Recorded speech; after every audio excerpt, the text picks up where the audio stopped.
दलाइंग यानी कि झूठा, मर्चेंट यानी कि ताजिर या कारोबारी शख्स यानी कि झूठा ताजिर। रेफरेंस बहुत ही खूबसूरत स्टोरी है और जब मैं इसको उर्दू में वर्ड बाय वर्ड ट्रांसलेट करूँगा तो आपको मिलेगा बहुत सारे इंग्लिश के वोकैबुलरी, बहुत सारे ग्रामर, ठीक है। और इसके साथ साथ आपको ट्रांसलेशन के टेक्निक्स आएंगे, यानी कि किस तरह आप चीज़ों को ट्रांसलेट करोगे ये भी आप सीखोगे। रेफरेंस ये एक मर्चेंट के बारे में, ताजिर के बारे में जो झूठ बोलता है अपने कस्टमर से और वो किस तरह पकड़ा जाता है इसमें हम पढ़ेंगे। रेफरेंस अगर ये PDF बुक या हार्ड कापी आपको चाहिए आप ज़रूर मुझे व्हाट्सएप कर सकते हैं, व्हाट्सएप नंबर स्क्रीन पर मौजूद है। इस बुक का फ़ायदा है डिफरेंस कि यहाँ पे हर डिफ़िकल्ट वर्ड के सामने उसका उर्दू मानी मौजूद है, यानी कि रीडिंग के दौरान आपको डिक्शनरी की कोई ज़रूरत नहीं है।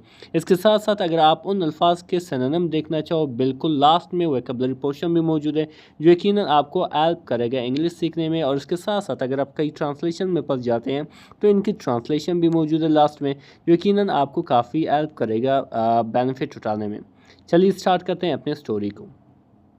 लिखा है कि द बिज़ीएस्ट यानी कि मसरूफ़ तरीन, बिज़ीएस्ट मतलब मसरूफ़ तरीन या सबसे ज़्यादा मसरूफ़, मार्केट यानी कि बाज़ार, इन द सिटी यानी कि शहर में, सडनली अचानक, बिकेम साइलेंट अचानक खामोश हो गई, सुनसान हो गई। कैसे? वैन यानी कि जब, आ वेल्दी यानी कि एक अमीर, मर्चेंट यानी कि ताजिर कारोबारी शख्स, शाउटेड यानी कि चिल्लाया। तो बेसिकली एक मसरूफ़ तरीन मार्केट शहर में अचानक खामोश हो गई जब एक अमीर मर्चेंट यानी कि ताजिर शाउटेड यानी कि चिल्लाया। क्या चिल्लाया? कि आई हैव नेवर चीटेड, कि मैं कभी नहीं धोखा दे चुका हूँ, ठीक है। आई हैव नेवर, नेवर मतलब कभी नहीं, ये बेसिकली एक एडवर्ब ऑफ टाइम है। आई हैव चीटेड यानी कि धोखा दे चुका हूँ, यानी कि मैं कभी धोखा नहीं दे चुका। ये बेसिकली पूरा सेंटेंस क्या है? प्रेजेंट परफेक्ट का सेंटेंस है, ये सारे आते हैं। मैं कभी धोखा नहीं दे चुका हूँ एनीवन यानी कि किसी को, एवरीवन यानी कि हर एक, स्टॉप यानी कि रुक गया, एंड लुक्ड एट हिम और उसे देखने लगा। तो आगे क्या लिखा रेफरेंस कि पीपल यानी कि जो लोग थे, एडमाइड तारीफ करते थे, द मर्चेंट यानी कि ताजिर का, कारोबारी उस कारोबारी शख्स का, बिकॉज क्योंकि, इस शॉप यानी कि उसकी जो दुकान था, वाज ऑलवेज हमेशा, क्राउडेड यानी कि भीड़ भाड़ वाला था, रशकश वाला था, बट लेकिन, वन ओल्ड ट्रेवलर लेकिन एक बूढ़ा मुसाफिर, क्वाइटली खामोशी से, स्माइल्ड यानी कि मुस्कुराया, एज इफ जैसे, ई ऑलरेडी न्यू आ इडन ट्रुथ, जैसे वो पहले से, ऑलरेडी मतलब पहले से, न्यू यानी कि जानता था, आ इडन यानी कि एक छुपा हुआ, ट्रुथ यानी कि सच्चाई। तो बेसिकली सारे लोग क्या करते थे? एडमायर करते थे, तारीफ करते थे उस मर्चेंट को, ठीक है, क्योंकि उसका जो शॉप था वो हमेशा भीड़ भाड़ वाला था, रशकश वाला था। लेकिन एक बूढ़ा मुसाफिर जो था वो खामोशी से दूर से क्या कर रहा था? स्माइल कर रहा था, जैसे कि उसे कुछ मालूम है। वो कैसा? आगे बढ़ेंगे। आगे लिखो कि द मर्चेंट यानी कि जो ताजिर था, सोल्ड यानी कि बेचता था, इस सेल की सेकंड फॉर्म है। यहाँ पे मर्चेंट क्या है? आपका सब्जेक्ट है, डूअर ऑफ एक्शन है। सोल्ड आपका क्या है? मैन वर्ब है, मैन एक्शन है। तो इस तरह से क्या हुआ? ये पास्ट इंडेफिनिट का सेंटेंस हुआ। तो मर्चेंट क्या बेचता था? स्पाइसेस यानी कि मसाले बेचता था, राइस चावल बेचता था, एंड एक्सपेंसिव फैब्रिक्स, और क्या बेचता था? तो महंगे फैब्रिक्स यानी कि कपड़े बेचता था। ई ऑलवेज यानी कि वो हमेशा, स्पोक यानी कि बात करता था, पोलाइटली यानी कि अदब से, शाइस्तगी से, बट लेकिन, ई सीक्रेटली लेकिन वो खुफिया तरीके से, मिक्स्ड यानी कि मिला लेता था, मिक्स कर लेता था, पुअर क्वालिटी यानी कि गैर मयारी आप कह सकते हो, कम मयार वाले गुड्स यानी कि चीज़ों को, विद गुड वंस यानी कि अच्छे मयार के साथ, ठीक है। अच्छे क्वालिटी की चीज़ों को क्या करता था? उसमें बैड क्वालिटी की चीज़ों को मिला लेता था, यानी कि मिक्स कर देता था। तो आगे क्या लिखा रेफरेंस? आगे लिखा कि वैन हैवर यानी कि जब कभी भी, कस्टमर्स यानी कि जो ग्राहक थे, कंप्लेंट यानी कि शिकायत करते थे, ई इन्वेंटेड यानी कि वो गढ़ लेता था, बना लेता था, क्लेवर एक्सक्यूजेज यानी कि चालाक बहाने बना देता था, एंड कन्विंस्ड और कन्विंस करता था, खायल करता था, मना लेता था, दैम यानी कि उन्हें, दैट के नथिंग वॉज रॉन्ग, कि कोई चीज़ गलत नहीं। यानी कि क्या होता था कि जब कभी भी कस्टमर्स यानी कि जो ग्राहक थे वो कंप्लेन करते थे कि भाई आपके यहाँ जो गलत क्वालिटी की चीज़ें मिल रहे थे, तो क्या करता था, बड़ी चालाकी से बहाने करता था और उन्हें कायल कर देता था, यानी कि उन्हें तस्लीम करने पे मजबूर कर देता था कि कोई चीज़ गलत नहीं है। तो आगे क्या लिखा रेफरेंस के वन आफ्टरनून यानी कि एक दोपहर का टाइम, एन ओल्ड वुमन यानी कि एक बूढ़ी औरत, बॉट यानी कि ख़रीदा, ए बाय के सेकंड फॉर्म है, क्या ख़रीदा, हा बैग यानी कि एक बैग ख़रीदा, किस चीज़ का, फ्लोर यानी कि एक आटे का, एट होम यानी कि घर पर, शी डिस्कवर्ड यानी कि उसने देखी या दरियाफ्त की या उसे पता चली, दैट कि ऑफ इट कंटेंड सैंड, इसका जो आधा था यानी कि उस बूरी का, उस बैग का जो आधा था वो रेत पर मुश्तमिल था, यानी कि असल में होना क्या था, पूरा आटे पे मुश्तमिल होना था, लेकिन उसका आधा क्या था, रेत था, जैसे कि इस तस्वीर में आप देख सकते हो। तो शी रिटर्न यानी कि वो वापस गई, टू द शॉप यानी कि दुकान में, बट लेकिन, द मर्चेंट यानी कि जो मर्चेंट था, जो ताजिर था, लाफ्ट यानी कि हंसने लगा, एंड डिनाइड और इनकार कर दिया, एवरीथिंग यानी कि हर एक चीज़ का, यानी कि बेसिकली उसे बता दिया उस बूढ़ी औरत को कि आप झूठ बोल रहे हो, ये असल में क्या है, आटा है। द पुअर वुमन यानी कि जो गरीब औरत थी, सैडली यानी कि गमज़दा तरीके से, उदासी से, वॉकड आउट यानी कि चली गई, विदाउट जस्टिस यानी कि बिना इंसाफ के, बिना जस्टिस के। तो आगे ख्याल का रेफरेंस कि द ट्रैवलर यानी कि जो मुसाफिर था, एड विटनेस यानी कि देख चुका था, एड विटनेस ए बेसिकली क्या है, ए पास्ट परफेक्ट का सेंटेंस है। जब पास्ट परफेक्ट को ट्रांसलेट करते हो तो अक्सर क्या आता है, चुका था, चुके थे, चुकी थी। जैसे कि आई हैड ईटन फूड, मैं खाना खा चुका था, ठीक है। आई हैड वॉच्ड टीवी, मैं टीवी देख चुका था। इस पर मैंने एक डिटेल्ड वीडियो बनाया, आप जाके वहाँ पे देख सकते हो ग्रामर प्लेलिस्ट में। तो वो देख चुका था किस चीज़ को, द एंटायर कन्वर्सेशन यानी कि पूरी बातचीत को, कन्वर्सेशन को, इंस्टेड ऑफ आर्ग्यूइंग यानी कि बहस व मुबासा के बजाय या लड़ाई के बजाय, ठीक है। आर्ग्यू मतलब बहस मुबासा करना, झगड़ना। तो उसने क्या किया, बहस मुबासे के बजाय ई क्वाइटली यानी कि वो खामोशी से, प्रिपेयर्ड यानी कि तैयार किया, अ सिंपल प्लान यानी कि एक सादा सी प्लान यानी कि मनसूबाबंदी तैयार किया। वो क्या था, आगे बढ़ेंगे।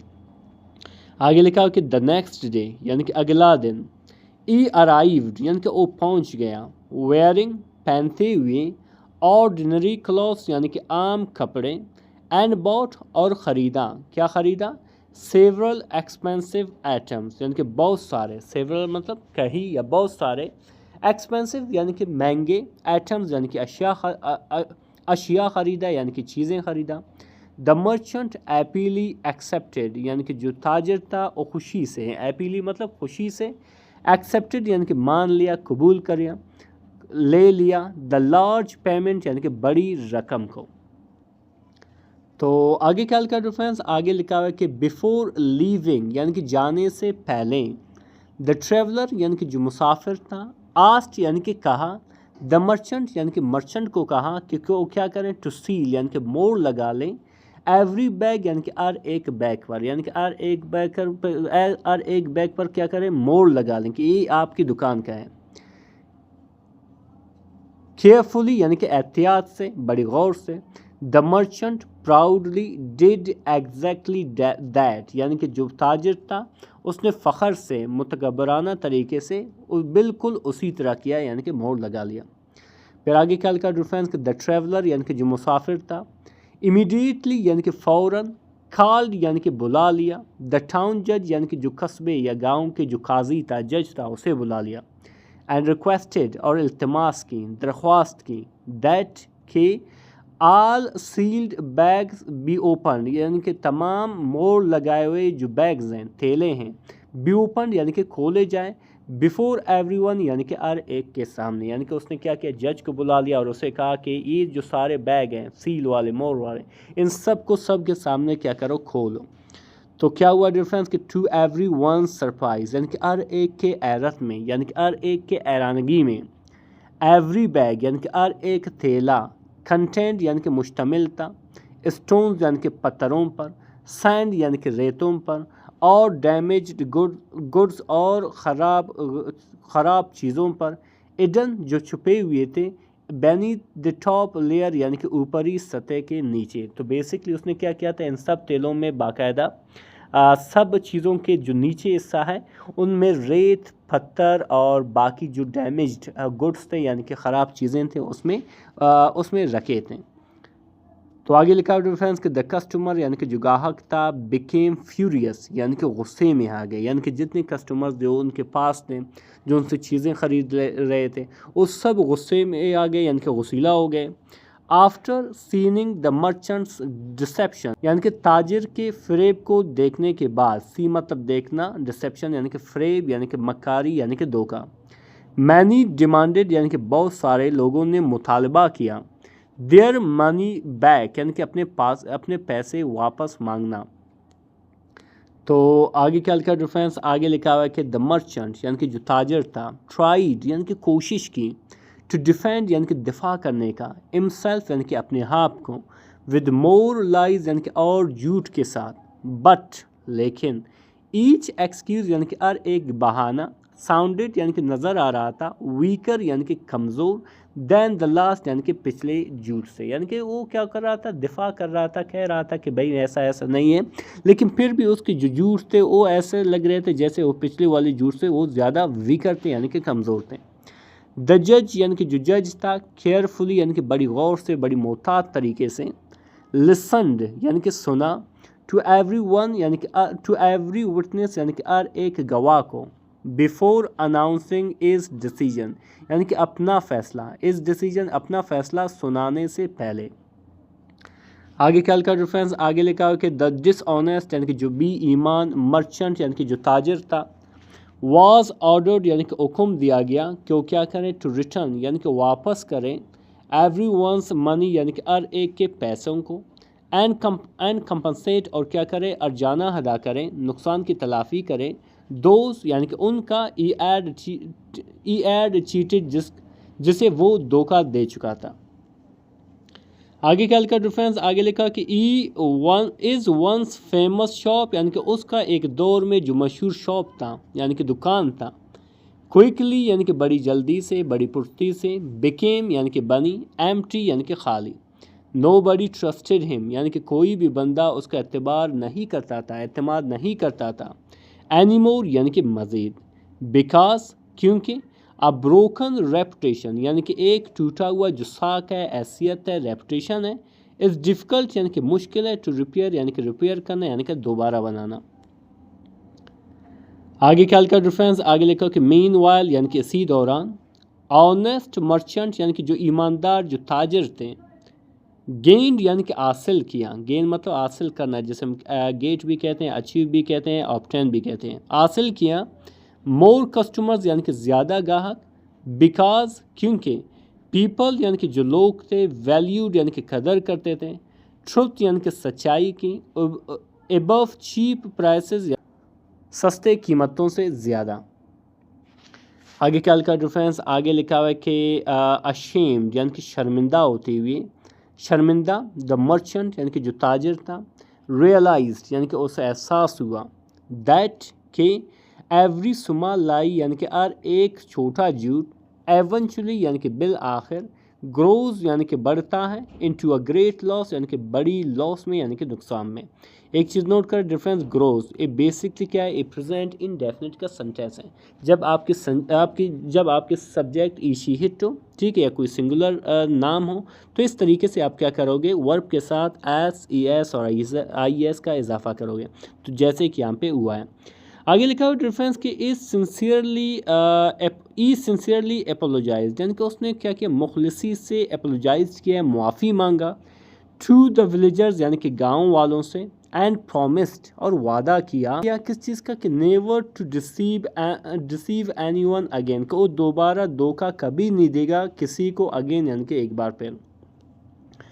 आगे लिखा डिफरेंस कि ईयर्स लेटर्स यानी कि सालों बाद, चिल्ड्रन यानी कि जो बच्चे थे, स्टिल यानी कि अभी भी, अभी तक, रिमेंबर्ड यानी कि याद करते थे, द स्टोरी यानी कि कहानी को, ऑफ द लाइंग मर्चेंट यानी कि झूठ बोलने वाले ताजिर का, दे लर्न यानी कि उन्होंने सीखा, दैट के ऑनेस्टी अर्न्स यानी कि जो ईमानदारी है, दयानतदारी है, मुखलसी है, वो क्या करता है, हासिल करता है, कमाता है लाइफ लॉन्ग रिस्पेक्ट यानी कि ज़िंदगी भर का इज़्ज़त, वाइल जबकि लाइज यानी कि जो झूठ होते हैं, डिस्ट्रॉय यानी कि तबाह कर देते हैं, एवरीथिंग यानी कि हर एक चीज़ को। डिफरेंस अभी डिस्कस करने वाले उन वोकैबुलरी को जो यहाँ पे इस्तेमाल हुए। सबसे पहले आता है बिजीएस्ट। बिजीएस्ट किसको कहते हैं, मसरूफ़ को, उजूम वाला, जिसे हम कहते हैं क्राउडेड, ठीक है। मार्केट कहते हैं बाज़ार को, मंडी को, जिसे हम मार्केट प्लेस भी कहते हैं, जिसे हम बाज़ार भी कहते हैं। साइलेंट कहते हैं खामोश, साकित, जिसे हम क्वाइट भी कहते हैं, जिसे हम स्टिल भी कहते हैं। वेल्दी किसको कहते हैं, वेल्दी कहते हैं अमीर, खुशहाल, जिसे हम रिच भी कहते हैं, जिसे अफ्लुएंट भी कहते हैं। चीटेड किसको कहते हैं, धोखा दिया, फ्रेब दिया, ठीक है, जिसे हम चीटेड भी कहते हैं, जिसे हम डिसीव्ड भी कहते हैं। इसी तरह डिफरेंस आता है एडमायर्ड। एडमायर्ड मतलब तारीफ़ किया या सराहा, जिसे हम अप्रिशिएटेड भी कहते हैं। फिर आता है डिफरेंस क्राउडेड। क्राउडेड किसको कहते हैं, भीड़ भाड़ वाला या खचाखच भरा, जिसे हम पैक्ड भी कहते हैं। ट्रैवलर कहते हैं मुसाफिर, सयाह, ठीक है, जिसे हम वेंडरर भी कहते हैं। एडन कहते हैं छुपा हुआ, पोशीदा, जिसे हम कंसील्ड भी कहते हैं। स्पाइसेस कहते हैं मसाले या मसालाजात, जिसे हम सीजनिंग भी कहते हैं। फैब्रिक्स कहते हैं कपड़ा या पार्चा, जिसे हम क्लॉथ भी कहते हैं, जिसे हम ड्रेस भी कहते हैं। पोलाइटली यानी कि शाइस्तगी से या अदब से, जिसे हम कटियसली भी कहते हैं। मिक्स्ड यानी कि मिलाया, ठीक है, जिसे हम ब्लेंडेड भी कहते हैं। कंप्लेंट यानी कि शिकायत की, एतराज़ किया, जिसे हम प्रोटेस्टेड भी कहते हैं। इन्वेंटेड मतलब गढ़ लिया या बना लिया, जिसे हम फैब्रिकेटेड भी कहते हैं। एक्सक्यूज़ यानी कि अज़र या बहाने, उज़्र या बहाने, जिसे हम जस्टिफिकेशंस भी कहते हैं। कन्विंस्ड किसको कहते हैं, कायल करने को, यकीन दिलाने को, ठीक है, जिसे हम परसुएडेड भी कहते हैं, यानी कि आमादा, बेसिकली इसका मैनी भी आता है। डिस्कवर्ड मतलब दरियाफ्त किया या मालूम किया या पता लग गया, जिसे हम फाउंड भी कहते हैं। कंटेन मतलब मुश्तमिल होना, शामिल था, जिसे हम इंक्लूडेड भी कहते हैं। फिर आगे ख्याल का डिफरेंस आगे लिखा हुआ कि डिनाइड मतलब इनकार किया, रद्द किया, नहीं माना, जिसे हम रिजेक्टेड भी कहते हैं। जस्टिस कहते हैं इंसाफ को, अदल को, जिसे हम फेयरनेस भी कहते हैं। विटनेस मतलब देखा, मुशाहिदा किया, जिसे हम ऑब्जर्व्ड भी कहते हैं। प्रिपेयर्ड मतलब तैयार की, इंतज़ाम किया, बनाया, जिसे हम अरेंज्ड भी कहते हैं। ऑर्डिनरी मतलब आम, सादा, ठीक है, जिसे हम कॉमन भी कहते हैं। एक्सेप्टेड मतलब कबूल किया, मान लिया, वसूल किया, ये सारे इसके मीनिंग में आते हैं, जिसे हम रिसीव भी कहते हैं। जज मतलब काजी या मुनसफ, जिसे मजिस्ट्रेट भी कहते हैं। फिर आता है डिसेप्शन मतलब धोखा, फरेब, जिसे हम फ्रॉड भी कहते हैं। डिसऑनेस्ट मतलब बेईमान या बददयानत, जिसे हम अनट्रुथफुल भी कहते हैं। कंपनसेट कहते हैं अर्जाना अदा करना, मुआवजा देना, जिसे हम रिपे भी कहते हैं। रेपुटेशन कहते हैं साख को, शोहरत को, जिसे हम प्रेस्टिज भी कहते हैं। रेफरेंस ए इसकी उर्दू ट्रांसलेशन है, अगर स्क्रीनशॉट लेना चाहो बिल्कुल ले सकते हो। अच्छा, डिफरेंस है ये एक ऐसी बुक है जो पीडीएफ में भी मौजूद है और हार्ड कापी में भी मौजूद है। पीडीएफ से मुराद यानी कि ये आपको व्हाट्सएप के ज़रिए सेंड किया जाएगा, यानी कि इसको आप टैबलेट, इसको आप कंप्यूटर, लैपटॉप, इन सब में पढ़ सकते हैं। और हार्ड कापी आपको फिज़िकल फॉर्म में भी मिल सकता है, यानी कि टीसीएस के ज़रिए आपको सेंड किया जाएगा, जो आप या आपका किड बहुत ही अच्छी तरीके से इससे फ़ायदा उठा सकते हैं। डिफरेंस जब आप इसको पढ़ोगे तो यकीनन आपको किसी डिक्शनरी की कोई ज़रूरत नहीं है, क्योंकि यहाँ पे हर डिफ़िकल्ट वर्ड के सामने बाकायदा उनके उर्दू मानी लिखा हुआ है और उसमें वोकैबुलरी पोर्शन भी मौजूद है, जहाँ पे आप सिनोनिम और उसके मानी चेक कर सकते हो। अगर आप ट्रांसलेशन में कहीं फंस जाते हो तो उर्दू ट्रांसलेशन भी मौजूद है। डिफरेंस इसमें बहुत सारे स्टोरी भी हैं और हिस्ट्री के चैप्टर्स भी हैं। स्टोरी में खासकर मोटिवेशनल, जो आप और आपके किड को काफ़ी मोटिवेट करेगा, और बहुत सारे जो फ़नी, जो आपको अंसा भी लेगा। और इसके साथ साथ डिफरेंस बहुत सारे हिस्ट्री के चैप्टर भी मौजूद है, ख़ासकर इस्लामिक हिस्ट्री के, ठीक है, जिसमें हज़रत उमर, हज़रत अली, हज़रत उस्मान गनी और उस पाक वसल्लम के बहुत सारे जो बेहतरीन जो किस्से यहाँ पे मौजूद है, जिससे आप काफ़ी बेनिफिट उठाओगे। इसके साथ साथ डिफरेंस हिस्ट्री की, ख़ासकर पाकिस्तान और जो इंडिया की जो हिस्ट्री है इसके चैप्टर्स भी मौजूद है जो यकीनन आपको काफ़ी हद तक हेल्प करेगा। ठीक है फ्रेंड्स, जब आप इस तरह की वीडियोस देखते हो तो यकीनन आपकी जो लिसनिंग पावर है काफ़ी अच्छा होगा, क्योंकि मैं जो भी पढ़ता हूँ, जो भी रीड करता हूँ, तो आप इसको सुनते हो तो इस तरीके से आपका जो लिसनिंग पावर है काफ़ी अच्छा होगा। इसके साथ साथ आपका जो रीडिंग स्किल है, ठीक है, वो भी काफ़ी अच्छा होगा। वो कैसे? क्योंकि जब मैं यहाँ पे रीड करता हूँ आपको हर वर्ड का प्रोनाउंसिएशन बता देता हूँ, तो आपकी जो प्रोनाउंसिएशन है अदायगी वो काफ़ी अच्छा होगा। इसके साथ साथ जब मैं वर्ड बाय वर्ड ट्रांसलेट करता हूँ तो आपके वोकैबुलरी और इसके साथ साथ आपके जो ग्रामर है, क्योंकि बहुत सारे ग्रामर स्ट्रक्चर भी बयान करता हूँ, जिसकी वजह से आपका ग्रामर और वोकैबुलरी काफ़ी अच्छा होगा। ठीक है डिफरेंस, अगर आप ज्वाइन करना चाहते हो हमारी क्लासेस को बिल्कुल ज्वाइन कर सकते हैं। इसके लिए आपको क्या करना होगा, व्हाट्सएप, इसके लिए आपको क्या करना होगा कि यूट्यूब के डिस्क्रिप्शन में हमारे व्हाट्सएप का लिंक मौजूद है, आप वहां से हमारी क्लासेस को ज्वाइन कर सकते हो और वहीं पे सारा मालूमात आपको मिलेगा कि कब क्लासेस शुरू होंगे और आप क्या पढ़ने वाले हो। ठीक है, अगर ये वीडियो आपको अच्छा लगा हो आप ज़रूर लाइक करें, शेयर करें, कमेंट करें। मिलते हैं इंशाल्लाह अगले वीडियो में। अल्लाह हाफिज़।